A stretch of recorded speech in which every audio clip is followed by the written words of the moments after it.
Bom, irmãos, hoje nós chegamos ao fim da carta de Tiago. E eu posso ouvir o ar de vocês aí, né? Poxa. Mas uma carta muito edificante, uma carta que nos fala a respeito da maturidade cristã, que fala a respeito do crescimento cristão e dessa coisa terrível que acontece dentro das igrejas, que é uma permanência na infância, na imaturidade cristã, né? De pessoas que estão há tanto tempo dentro da igreja e não crescem, não amadurecem espiritualmente. E Tiago nos deu provas de um crescimento espiritual, de o que é um cristão maduro, o que esse cristão maduro faz. Mas Tiago vem tratando desde o início da carta, principalmente, acerca da língua, né? A gente vê muito Tiago falar a respeito da língua, né? Ele menciona os usos mais desprezíveis da língua, que é como, por exemplo, a questão da maledicência, a questão de ficar falando mal um do outro, né? Cristãos que ficam falando mal uns dos outros, a questão da murmuração, cristãos que não só falam mal uns dos outros, mas falam mal do próprio Deus, murmurando contra Deus, né? E acerca também de pessoas que não têm palavra e por isso precisam ficar fazendo juramentos, precisam ficar falando, olha, não, eu juro que eu vou fazer, não, eu juro que eu vou fazer, olha, eu juro por isso, eu juro por aquilo. E Tiago fala que esse uso da língua é completamente incorreto. E aí, eu particularmente não gosto muito quando a gente vira para a pessoa e fala assim, não faz isso, não faz isso, não pode fazer isso. Isso acontece muito aqui em casa, nós temos criança pequena. E aí eu percebo o que é a falta de nós muitas vezes falar assim, não faz isso aqui e ensinar o correto. Nós muitas vezes falamos só o lado negativo, mas não falamos o lado positivo, não dizemos o que pode fazer. E uma coisa certa é que se eu pego uma caneca e esvazio ela, para que ela tenha uma serventia, eu preciso de enchê-la, né?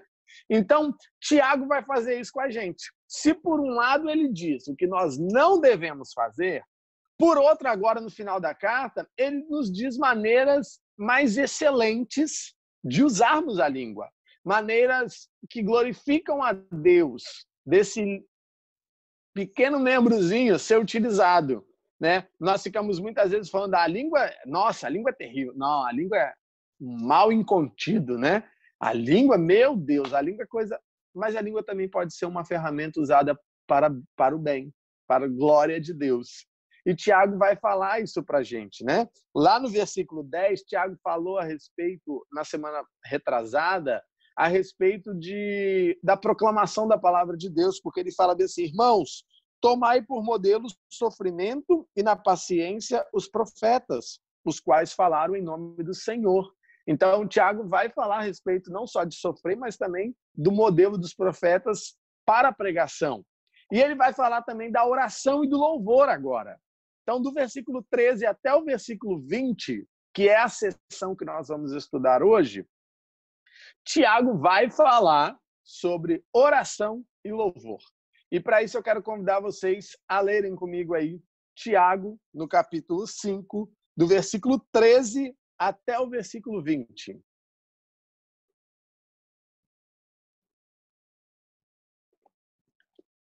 Tiago 5, do verso 13 até o verso 20. Diz o seguinte: está alguém entre vós sofrendo? Faça oração. Está alguém alegre? Cante louvores. Está alguém entre vós doente? Chame os presbíteros da igreja e estes façam oração sobre ele, ungindo-o com óleo em nome do Senhor. E a oração da fé salvará o enfermo e o Senhor o levantará. E se houver cometido pecados, ser-lhe-ão perdoados. Confessai, pois, os vossos pecados uns aos outros e orai uns pelos outros para serdes curados. Muito pode, por sua eficácia, a súplica do justo. Elias era homem semelhante a nós, sujeito aos mesmos sentimentos, e orou com instância para que não chovesse sobre a terra. E por 3 anos e 6 meses não choveu. E orou de novo, e o céu deu chuva, e a terra fez germinar seus frutos. Meus irmãos, se algum entre vós se desviar da verdade e alguém o converter, sabei que aquele que converte o pecador do seu caminho errado, salvará da morte a alma dele e cobrirá multidão de pecados. Somente até aqui. A gente tem que lembrar que, sem dúvida, um dos grandes privilégios que nós temos como filhos de Deus é o fato de que a nossa oração é atendida. Lá em Isaías 59, né, fala que os nossos pecados encobrem o rosto e tapam os ouvidos de Deus de maneira que ele não pode ouvir as nossas orações. Não que Deus não escute, mas Deus não atende. Então, como filhos de Deus, é diferente. É possível nós nos achegarmos, né, com ousadia diante do trono de Deus, com liberdade, e lá contar as nossas necessidades e ter as nossas provisões atendidas pelo Senhor. Então, a oração, ela é uma ferramenta indispensável na vida do cristão. A oração é uma ferramenta básica para a vida de um cristão maduro. Se o cristão imaturo ora, o cristão maduro ora mais ainda. Lembram que semana passada, na mensagem que eu preguei no domingo, eu comentei com vocês que a oração não é coisa para forte. Oração é coisa para fraco. E quanto mais a gente amadurece na vida cristã, mais a gente chega a uma conclusão. Eu sou fraco, eu dependo de Deus. Eu preciso do Senhor.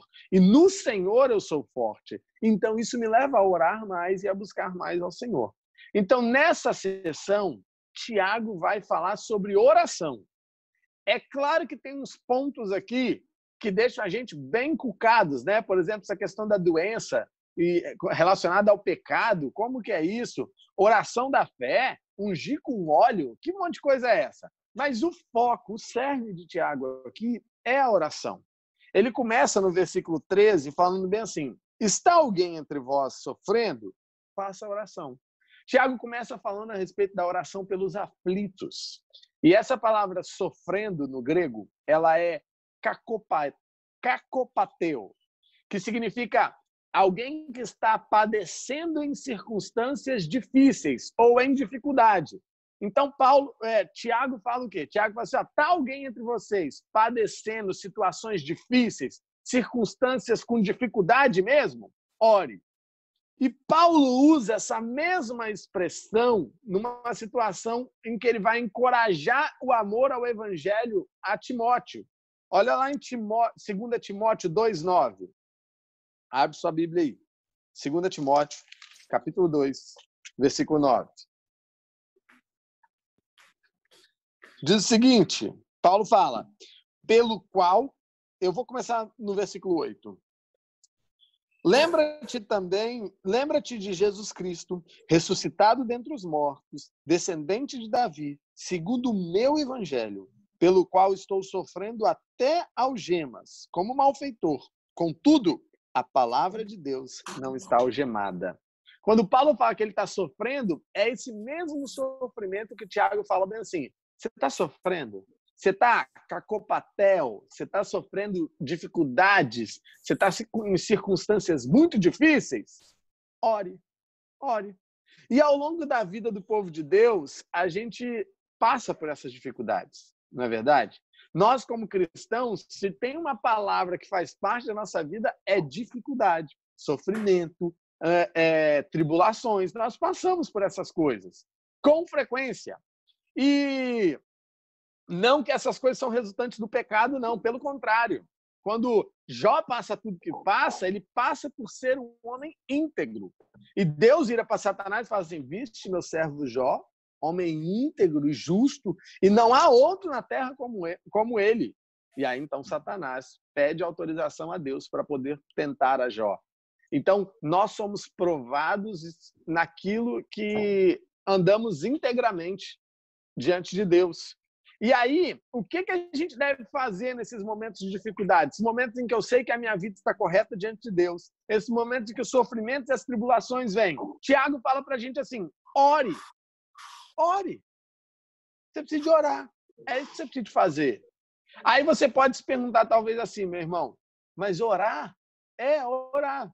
Então eu vou orar. Senhor, me livra desse sofrimento. Não é isso, meu irmão? Não é assim que a gente ora?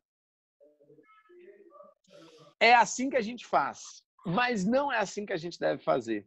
Porque Tiago está falando para a gente orar, mas não no sentido de Deus nos livrar dessas dificuldades. Não no sentido de Deus nos livrar desse sofrimento, dessas tribulações.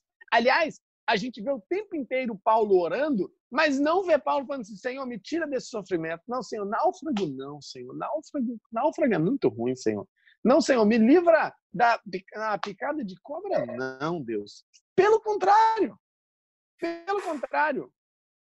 Eu já li para vocês o texto lá de Atos, em que Paulo, depois de sofrer na mão do povo de Éfeso, ele está preso e Jesus aparece para Paulo à noite e fala assim, coragem, Paulo, porque você ainda vai testificar de mim em Roma. Aí Paulo pensa, como é que eu vou para Roma? Preso. É preso que eu vou para Roma. É o único jeito de eu ir para Roma. E ele vai preso. Ele não ora e fala, Senhor, não, Senhor, me livra dessa dificuldade, Senhor.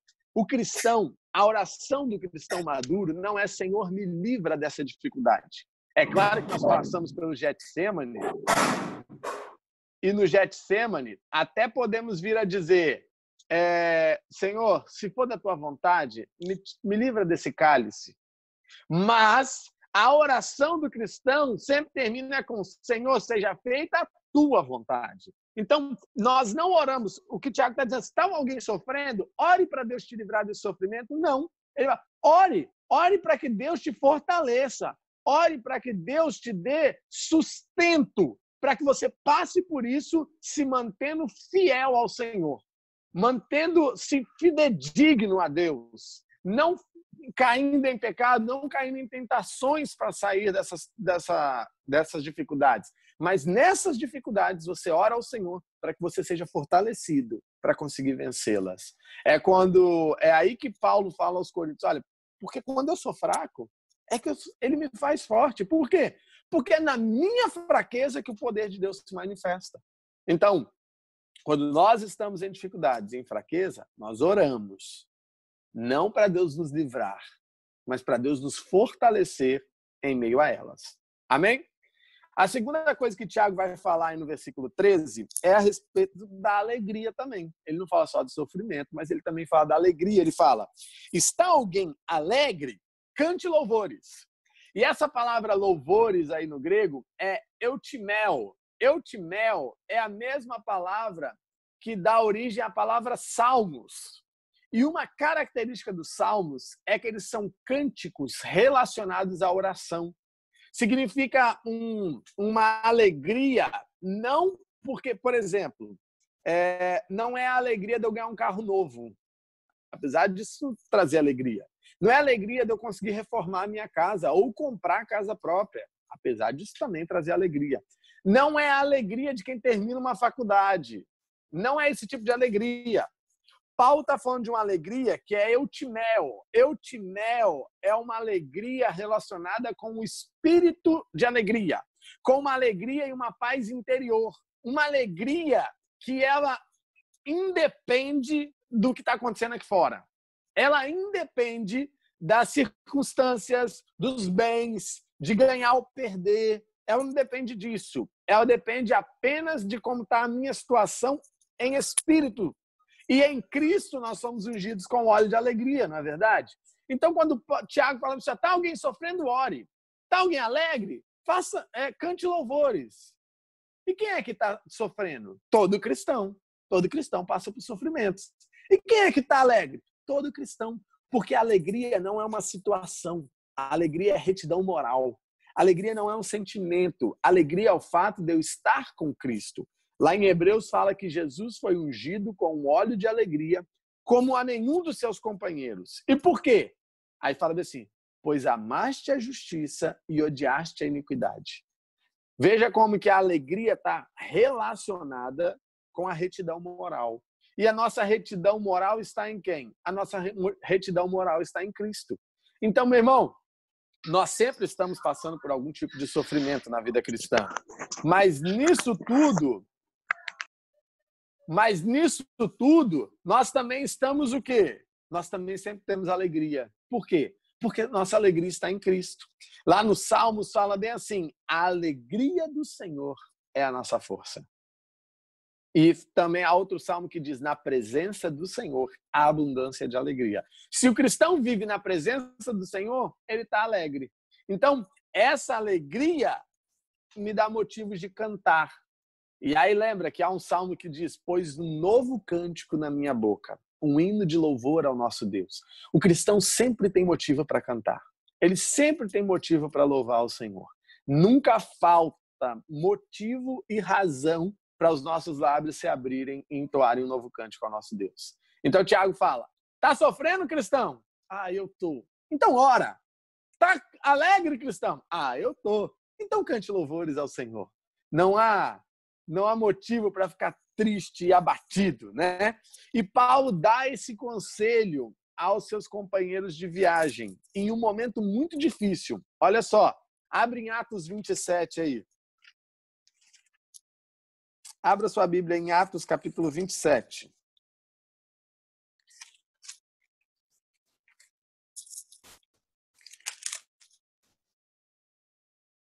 Versículo 22 e o 25. E eu vou pedir a tia Keila que leia para a gente, por favor. Mas já agora vos aconselho bom ânimo, porque nenhuma vida se perderá de entre vós, mas somente o navio. Porque esta mesma noite um anjo de Deus, de quem eu sou e a quem sirvo, esteve comigo, dizendo, Paulo, não temas. É preciso que compareças perante César, e eis que Deus, por sua graça, te deu todos quantos navegam contigo. Portanto, senhores, tende bom ânimo, pois eu confio em Deus que sucederá de modo porque me foi dito. Olha a situação que Paulo está passando. Qual é a situação? O navio está afundando. Essa é a situação. Ele está no mar e o navio está afundando. E aí ele vira para o pessoal em pleno náufrago e fala assim, tem de bom ânimo, tem de alegria. É claro que ele não falou desse jeito. É claro que ele deve ter usado uma expressão muito mais alarmante, né? Tem bom ânimo. O Senhor não vai deixar que ninguém morra, né? Todos vão sobreviver.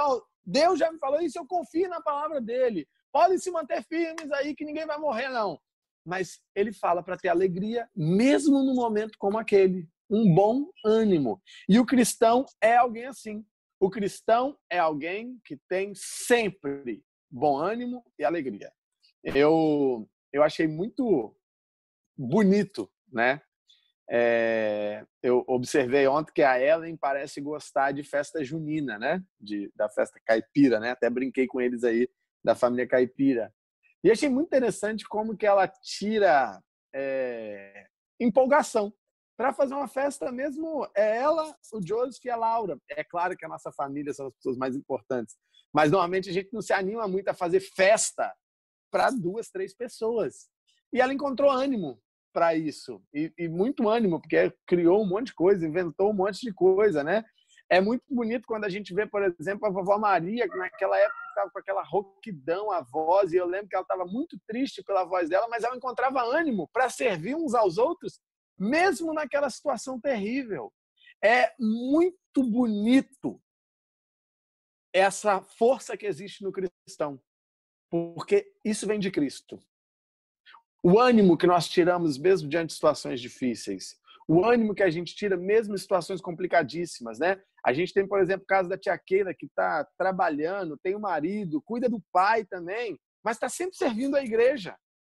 Até hoje, e que isso não aconteça, eu não vi a Keila falar assim, olha, eu preciso entregar isso aqui porque não está dando para mim, não. Eu não estou aguentando isso aqui, não. Está sempre disposta a trabalhar e está ajudando a igreja. Aí você vai ver os irmãos na questão das pizzas, apesar de todas as coisas que acontecem, né? O cristão sempre tem ânimo. Porque o nosso ânimo não vem de nós, ele vem de Cristo. E ele nos fortalece. E na força dele, aí nós somos fortes. Amém?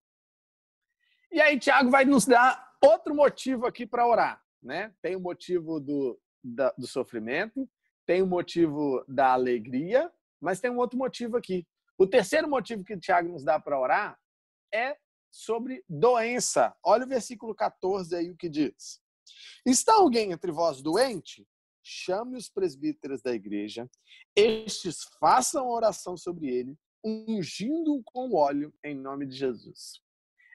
Tiago aqui vai nos dar três assuntos aqui, né? Bem interessantes e que quem gosta de uma polêmica fica, mas e isso e aquilo, né? Tiago vai dizer que no caso de haver enfermos na congregação, deve-se chamar os presbíteros, que presbítero, a palavra presbítero é a mesma palavra para pastor, para bispo, né? Então, é chamar a liderança da igreja. E eles vão fazer oração. E aí, aqui vai falar a respeito do presbítero, vai falar a respeito da doença e vai falar a respeito do óleo, né? Tem essa questão de ungir com óleo aí, né?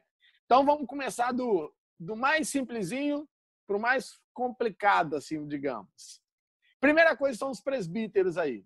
Pastor, quer dizer, então, que só a liderança da igreja tem que orar? Só o pastor pode orar agora? Os irmãos da igreja não podem orar pelos outros? De maneira alguma. Se tem uma coisa que eu gosto de deixar muito claro aqui na igreja, é que nós somos cristãos. Pastor não é um super cristão. Ele é um cristão. Assim como você, assim como Pedro, assim como Paulo, nós somos cristãos. Não há super cristãos, né? Os super apóstolos eram os judaizantes. Quer um super apóstolo? Você vai achar falso mestre. Mas que alguém comum são pastor que não se coloca acima do rebanho. Então, nas cartas, né, neotestamentárias, né, no Novo Testamento, a gente vai ver essa palavra presbítero, ou bispo, ou pastor. A gente vê muito pouco a palavra pastor. Na igreja primitiva usava-se mais a expressão presbítero ou bispo, né? Então, mas é a mesma palavra para pastor. E isso não quer dizer que os outros não devem orar. Mas o que quer dizer aqui? O que Tiago está trazendo de ensinamento que pode ficar para a gente também é a respeito de se evitar uma coisa que Paulo falou lá em 2 Timóteo. Abre em 2 Timóteo 3. 2 Timóteo 3, versículos 5 até o 7. E eu vou pedir... Ricardinho, tá dando para ler aí? Eu não sei como é que tá a casa lá que ele tá. Dá sim. 2 Timóteo 3, do 5 ao 7. Tá dando eco aí? Não. Agora deu.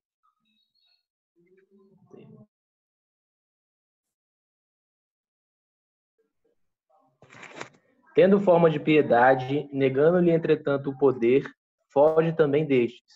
Pois entre estes se encontram os que penetram sorrateiramente nas casas e conseguem cativar mulherinhas sobrecarregadas de pecados, conduzidas de várias paixões, que aprendem sempre e jamais podem chegar ao conhecimento da verdade. Somente até aí. Irmãos, deixa eu perguntar uma coisa a vocês aqui. Para pensar comigo aqui.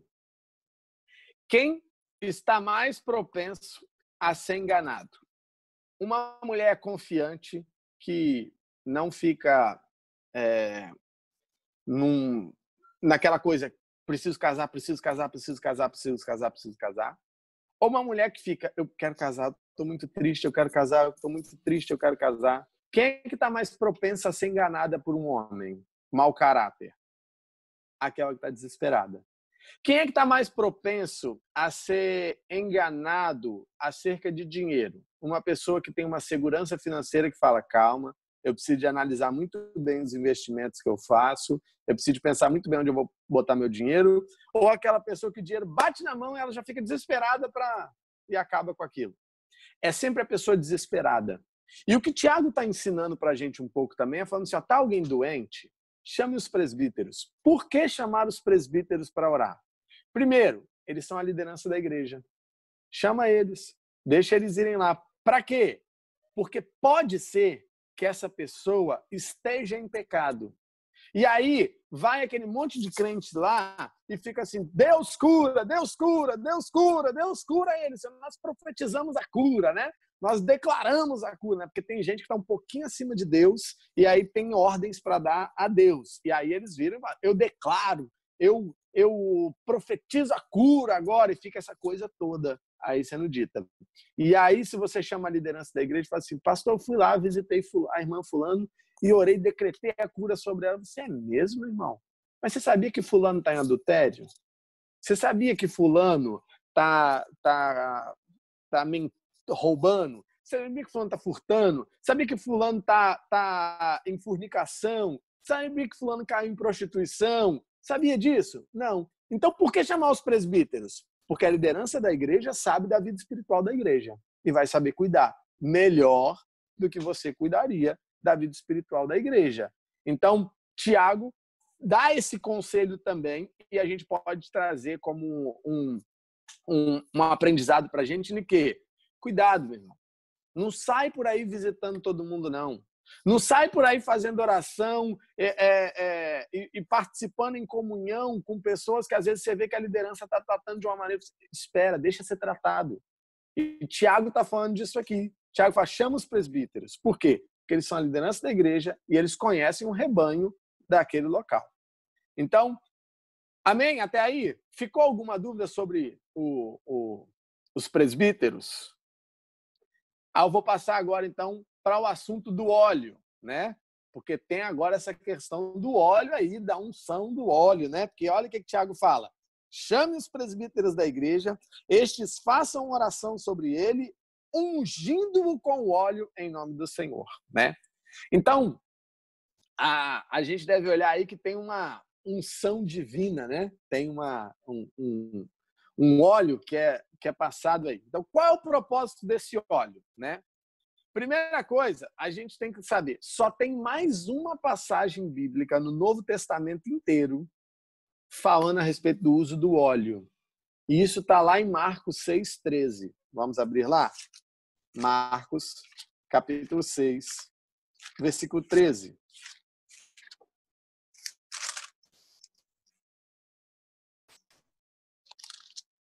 Diz o seguinte... eu vou começar no 11.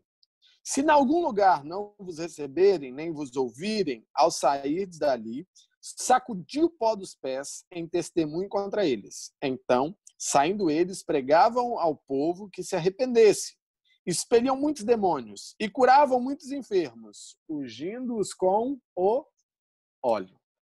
Essa é a única outra passagem que a gente tem falando a respeito dessa unção com o óleo para cura, né? Então, vamos lá. Tem duas possibilidades aí. Aliás, algumas possibilidades. Eu tirei duas aqui pra gente, porque as outras eu achei muito absurdas.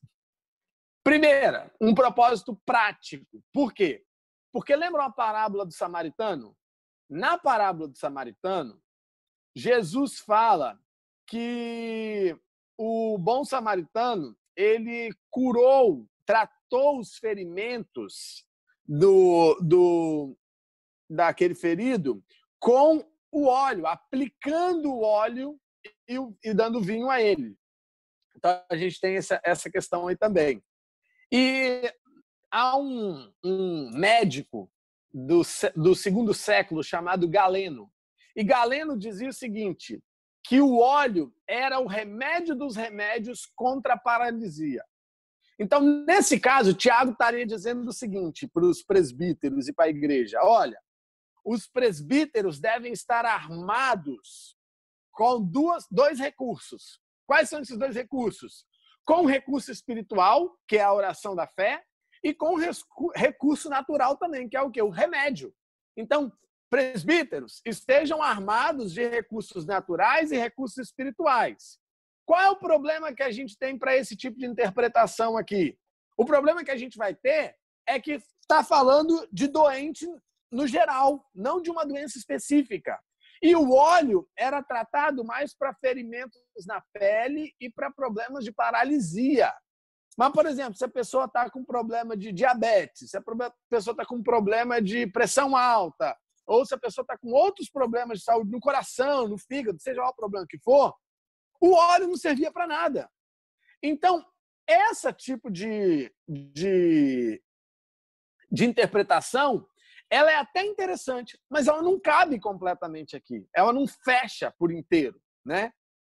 Então, a gente fica com qual interpretação? A gente fica com a interpretação de que esse óleo é só uma questão simbólica. Esse óleo está simbolizando. E simbolizando o quê? Esse óleo está simbolizando a ação, a unção que era feita no Antigo Testamento. Havia a unção sacerdotal, havia a unção do rei, havia a unção do profeta. Então, e essa unção com óleo, ela simbolizava o quê? Simbolizava uma separação especial para Deus.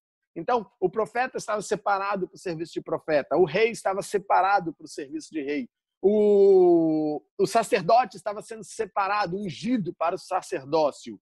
E como é que fica isso, pastor, no caso do doente, do enfermo? O óleo simboliza como se ele estivesse sendo separado para um cuidado especial de Deus. Eu não estou falando de morte, não, irmãos. Eu estou falando como se a igreja estivesse clamando a Deus, pedindo: Senhor, cuida do teu filho de uma maneira mais especial ainda. Trata essas feridas, trata esse cuidado no teu filho, né?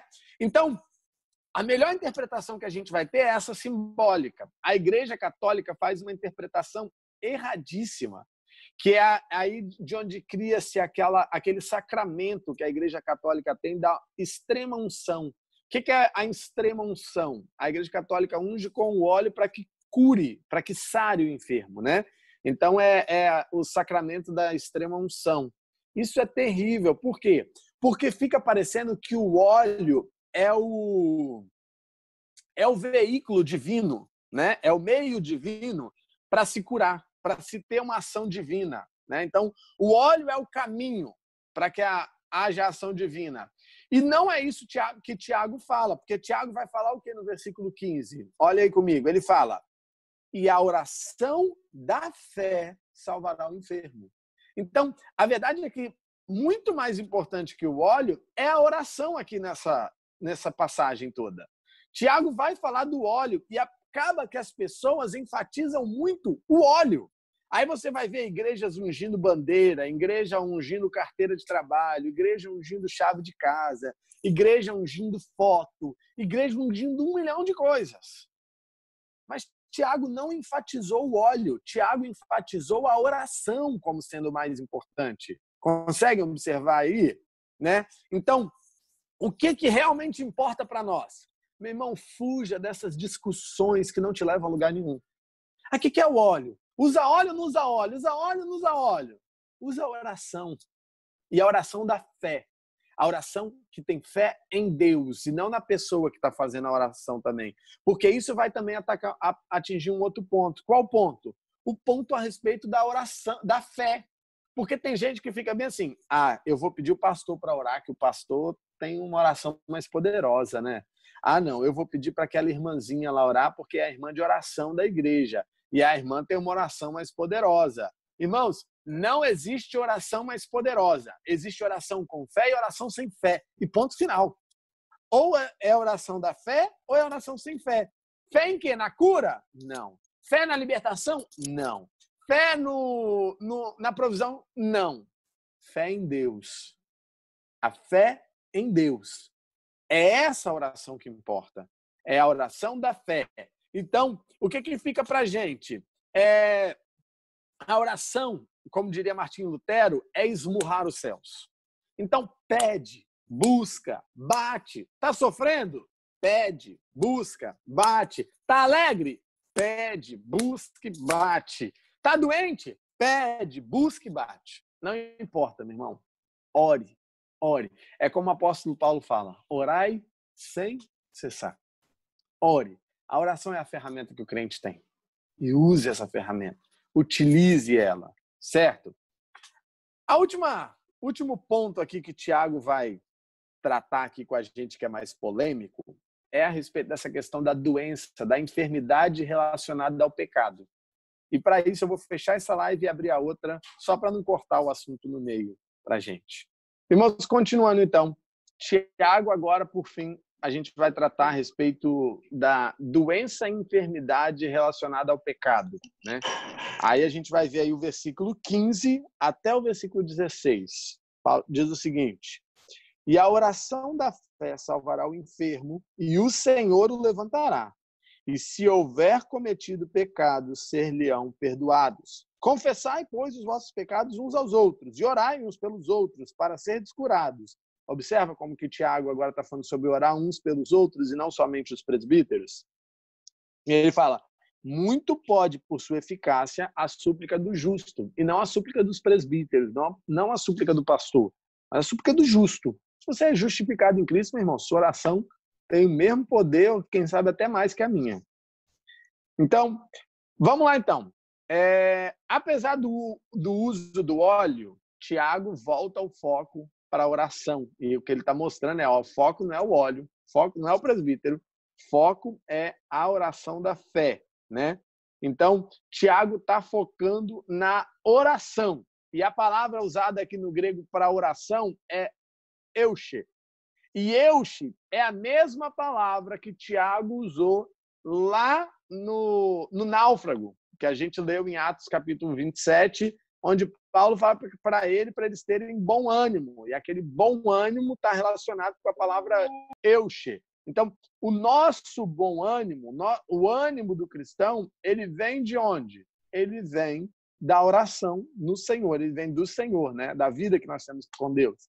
Então, mas o que torna a oração eficaz, pastor? O que torna a oração eficaz, meu irmão, é a fé. É a fé em Deus. Olha aí. E a oração da fé salvará o enfermo.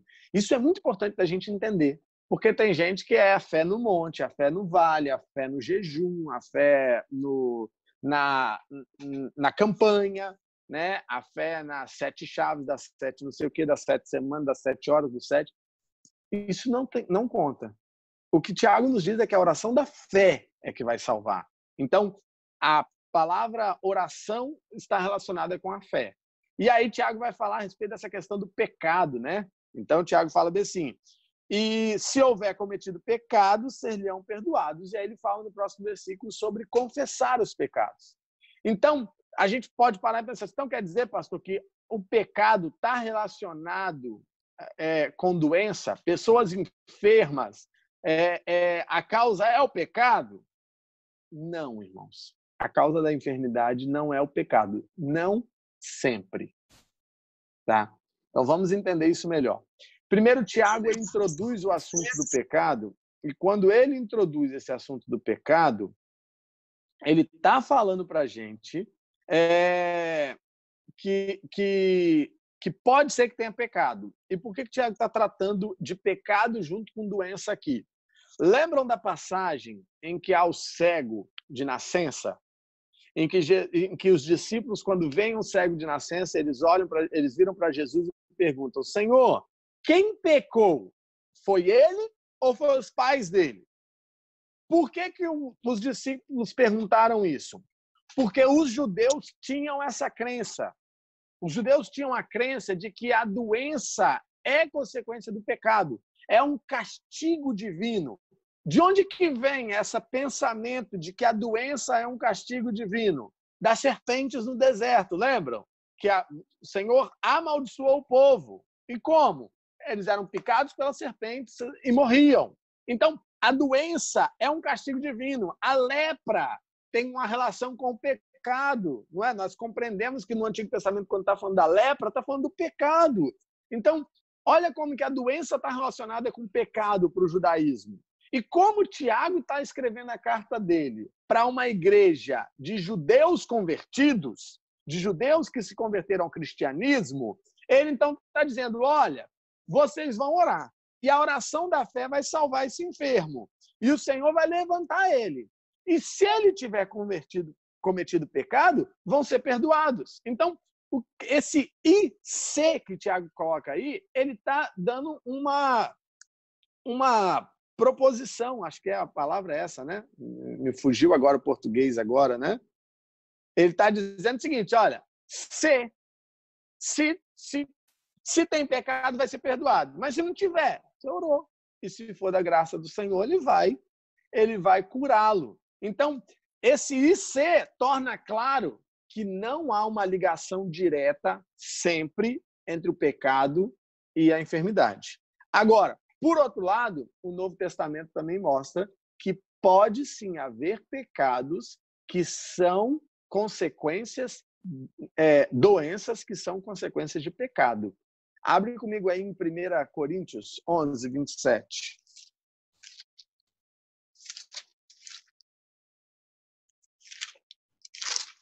1 Coríntios, capítulo 11, versículo 27. Do 27 ao 30, aqui Paulo está falando a respeito da ceia. E esses irmãos são glutões, não pensam uns nos outros.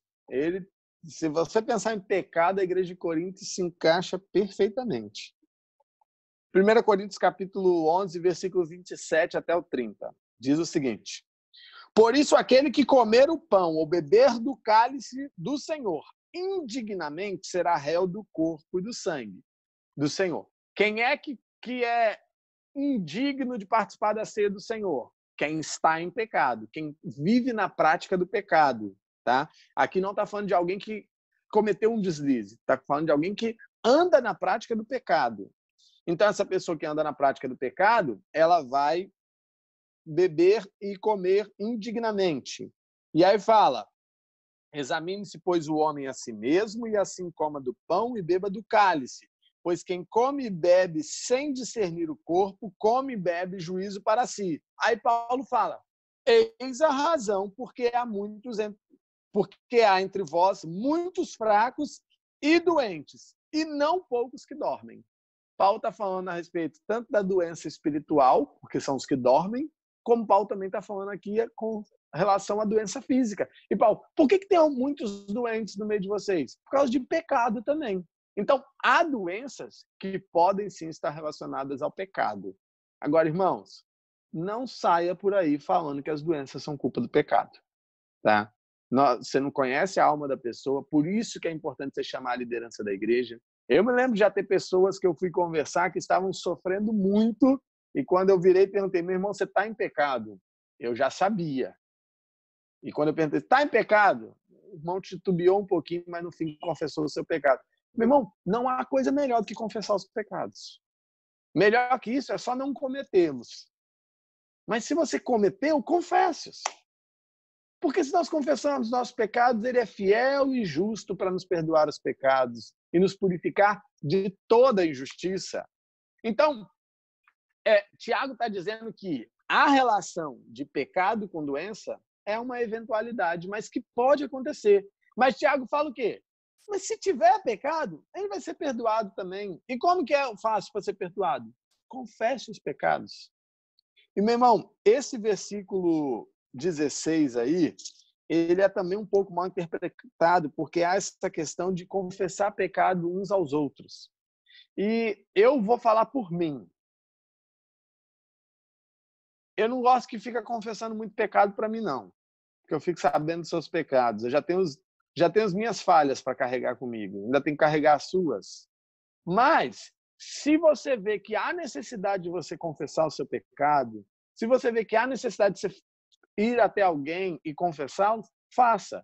Mas não precisa de ficar fazendo isso também, não. Não é uma lei que está colocada sobre os nossos ombros, não. Mas se eu ferir alguém e tenho a oportunidade de pedir perdão a essa pessoa, é muito bom que eu faça. É muito bom pedir perdão. É muito bom perdoar também. Faz muito bem para nós. Amém? Então, irmãos, o que nós podemos tirar de prática para as nossas vidas nessa sessão que nós lemos de Tiago, antes de eu falar do versículo 19 e 20 para fechar? Eu queria ouvir algum de vocês. Quem tirou aí lições práticas aí? Quem vai ser o primeiro?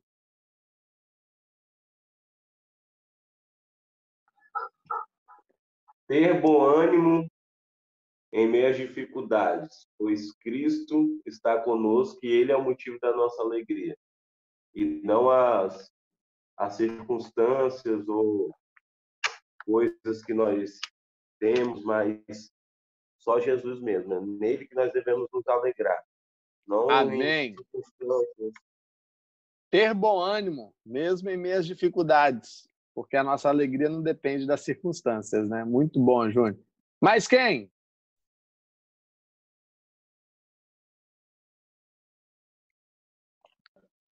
Com relação à questão aí de... Fala, Dete. Então, o que eu tirei de... Claro que tudo proveitoso, né? Mas o que me chamou a atenção aqui foi a questão de quando a gente vai orar, né? Quando você falou aí que muitas vezes a gente ora do nosso jeito, pedindo a Deus que nos livre disso, né? Do sofrimento, do que nós estamos passando. E é interessante essa questão de quando a gente ora, pedir a Deus para passar por tudo isso, que a gente deu uma experiência agora há pouco tempo com relação a isso, né? E, assim, a nossa oração é voltar para que Deus nos capacitasse a passar por tudo isso, glorificando o nome dEle. E, assim, o que aconteceu lá na frente foi muito bom. Depois a gente viu, assim, da resposta de Deus, cuidado de Deus, e a gente passou por muita dificuldade mesmo, passamos por uma dificuldade agora recente, muito difícil, mas a gente viu o cuidado de Deus e a forma como a gente orou, a diferença faz o jeito como a gente ora. Amém. A nossa oração mostra muito de onde está nosso coração, né? É isso mesmo. Amém. Quem mais tirou?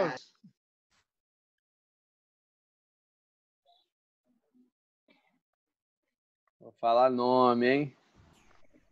Pode falar, Tiago. Pode falar, pastor Armando.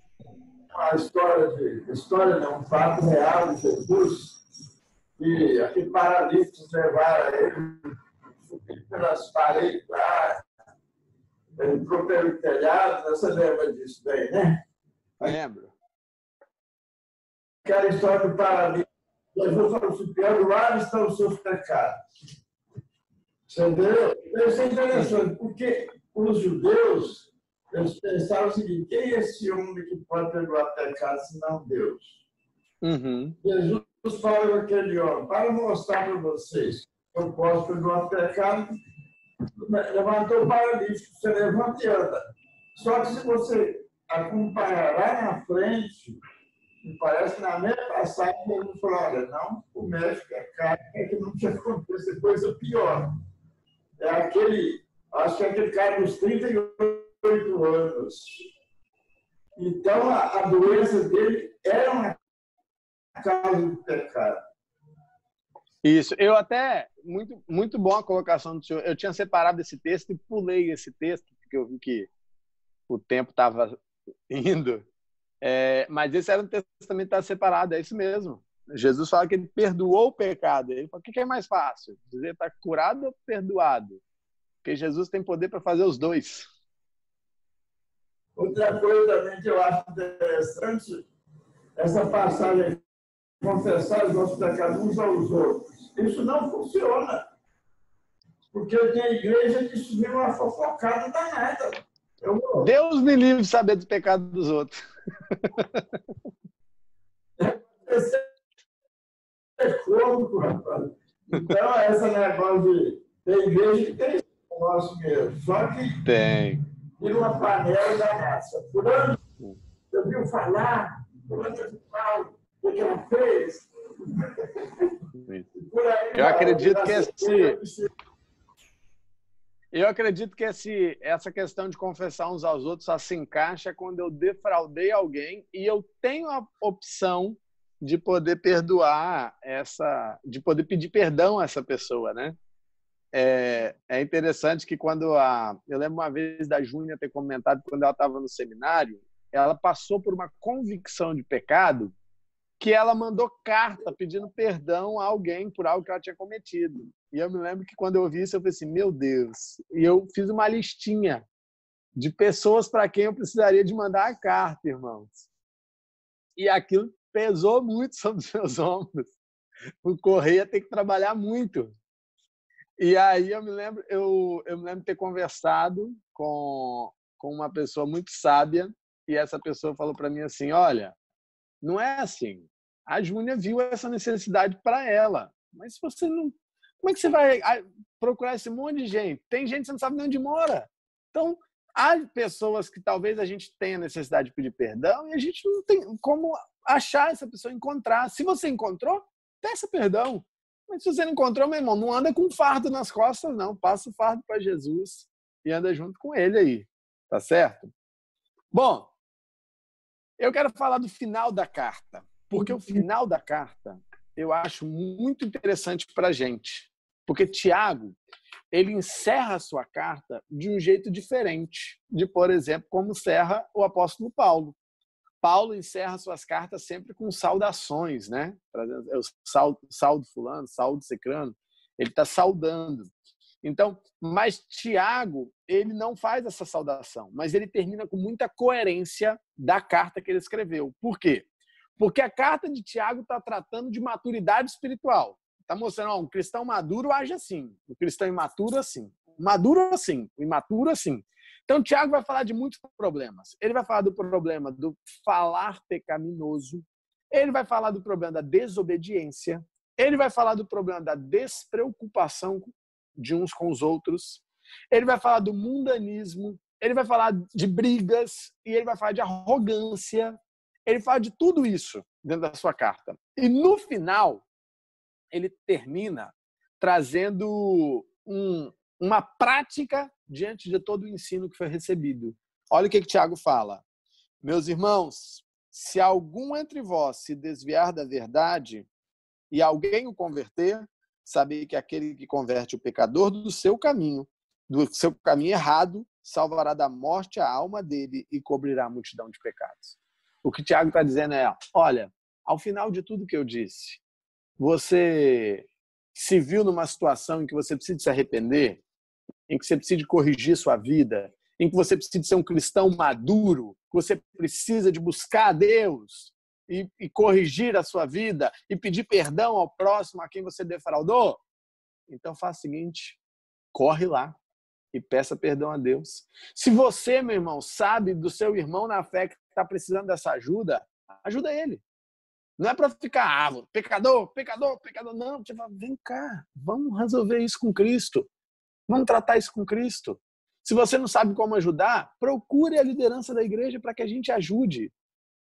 Porque o nosso intuito não é disciplinar, não é excluir. Nosso intuito é levar até a cruz do Calvário e lá a pessoa se entender com Cristo. Amém? Então, Tiago termina nos dando uma prática, uma iniciativa de se arrepender e voltar à comunhão com Deus e com a igreja, porque se você não está em comunhão com Deus, você também não está em comunhão com a igreja, não. Amém? Bom, irmãos, esse é o ensino que nós temos para nós nessa manhã e eu quero te convidar a fazer um exame do alto, né? Examine-se a si mesmo, mas permita que Deus sonde o seu coração nessa manhã. Permita que Deus agora vá até o mais profundo do seu coração e da sua mente e veja aquilo que você precisa consertar, aquilo que você precisa corrigir diante de Deus, para que você possa andar de maneira íntegra, santa e reta com o nosso Senhor Jesus Cristo e com a igreja. Amém? Eu quero orar com você agora. Feche seus olhos aí e apresente sua vida diante de Deus. Ó Senhor, como é maravilhoso sabermos que temos um Deus, Senhor, que não aponta os nossos pecados, mas mostra a nós aquilo que temos falhado, aquilo que precisamos melhorar, Senhor. Não à toa, Senhor, Tiago diz que a Tua palavra, Senhor, é um espelho. Nós nos olhamos nesse espelho da carta de Tiago durante praticamente uns 8 meses, Senhor.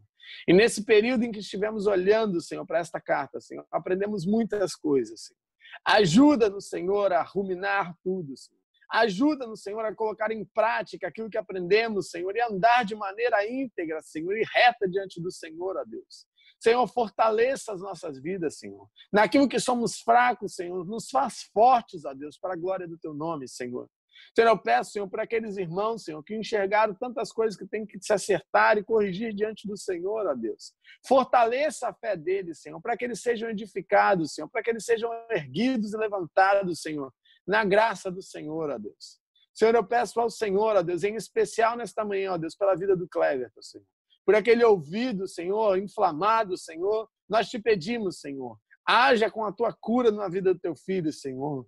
Senhor, nós te pedimos, ó Pai, a tua providência, Senhor, o teu livramento para a vida daquele homem, ó Deus. Senhor, o Senhor já sabe como é difícil a audição daquele homem, Senhor. E o quanto ele tem abençoado a tua igreja, Senhor. Nós pedimos a tua misericórdia, Senhor. Livra ele deste mal, Senhor. Cura, Senhor, aquela audição dele, Senhor. E que tudo seja para a honra e glória do teu santo nome, Senhor. Oramos, ó Pai, nesta manhã, ó Deus. Certo de que o Senhor está nos ouvindo e atenderá as nossas orações, Senhor. Não da maneira que nós queremos, mas da maneira que é a tua vontade, Senhor. E que nossos corações possam estar, Senhor, satisfeitos com a vontade do Senhor, porque ela é boa, agradável e perfeita, Senhor. Em nome de Jesus nós oramos, Senhor. Amém, amém e amém. Amém, irmão?